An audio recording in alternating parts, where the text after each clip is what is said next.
at the same time, if your data is not yours, it's going to get used against you. So, for example, let's say we're at this house right now, right?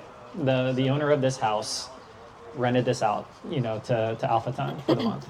Okay. Well, what happens when they come back and during one of these events, maybe today, someone has a cigarette or something, or someone's cooking, and next thing you know, like a lamp gets on fire, right? And then there's smoke in the house, like part of the wall's burnt, and they're like, oh shit, what do I do? Let me ChatGPT how to fix this.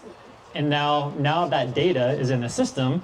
Next thing you know, that data gets sold to your home insurance, and then boom, text message, your house insurance just went up because now you've been identified as high risk. That's what's going to happen.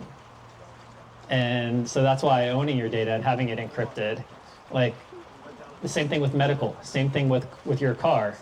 All these things, it's going to be instant data that gets sent to someone, like a company, that can now charge you more because you've been identified as high risk, low risk.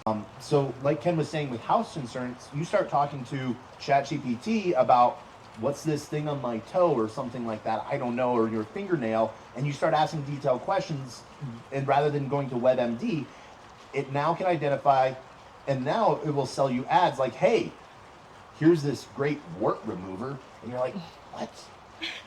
But now that we realize how important not our data is individually, but as data sets.